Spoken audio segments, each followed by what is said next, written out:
Oh, it will not help new seekers. అది కొత్త వారికి సహాయపడదు.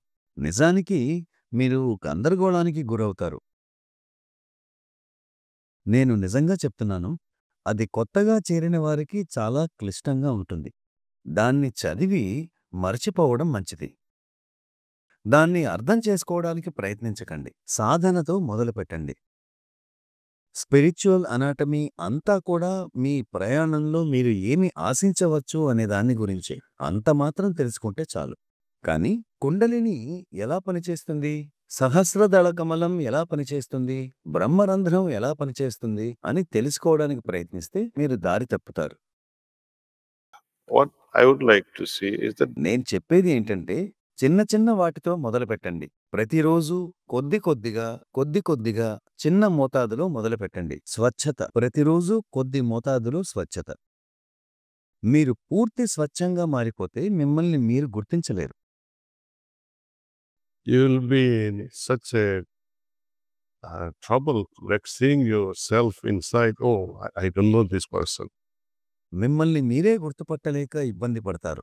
అందువల్ల స్వచ్ఛతను మీరు భరించగలిగేంత మేరకు నెమ్మదిగా ఆ స్థాయికి చేరండి.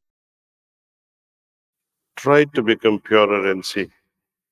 You will say, oh, I don't want to become completely pure. స్వచ్ఛంగా మారడానికి ప్రయత్నించి చూడండి. అప్పుడు అయ్యో నేను పూర్తిగా స్వచ్ఛంగా మారాలనుకోవటం లేదు. నా సరదాలకేమవుతుంది? నా భార్య ఏమవుతుంది? ఇవన్నీ ఏమవుతాయి? అని ప్రజలు ఆశ్చర్యపోతారు. అన్ని విధాలైన నా ఆకలి ఏమవుతుంది? కాని ఆధ్యాత్మిక జీవనం భౌతిక జీవనానికి వ్యతిరేకమైంది కాదు. అవి రెండూ సమగ్రపరచబడాలి. Heartfulness does not recommend celibacy. Heartfulness also does not recommend Heartfulness బ్రహ్మచర్యాన్ని సిఫార్సు చేయదు. అలాగే విచ్చలవిడితనాన్ని కూడా ప్రోత్సహించదు. లేదు, మీరు ఒక సమతుల్య జీవితాన్ని గడపాలి. నేనెందుకు ఈ పుస్తకాన్ని రాశాను? చాలా ప్రశ్నలున్నాయి. బాబూజీ కొన్ని పేజీలు మాత్రమే సారాంశం క్లిష్టంగా ఉండే విధంగా రాశారు. and hardly anyone could understand. Babuji means my Guruji. అందరూ అర్థం చేసుకోవడం కష్టం. బాబూజీ అంటే నా గురువుగారు. ఆయన అక్కడక్కడ కొన్ని సూచనలిచ్చారు. దాన్ని నేను మరింత సాధారణ పద్ధతిలో వివరించడానికి ప్రయత్నించాను. ఎలా పురోగతి చెందాలి? మన ప్రయాణాన్ని ఏది తీవ్రతరం చేస్తుంది?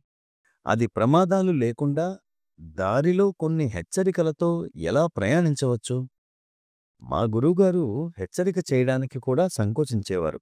ఎందుచేతనంటే అది ఏదో ఒక విధంగా వారి జీవితాల్లో జోక్యం చేసుకున్నట్లే అవుతుంది. ఆయన చాలా దయామయులు. మనల్ని అపరాధ భావనకు గురిచేయరు. నేను సాధ్యమైనంత వరకు మిమ్మల్ని అపరాధ భావనకు గురిచేసేలా ప్రయత్నించాను.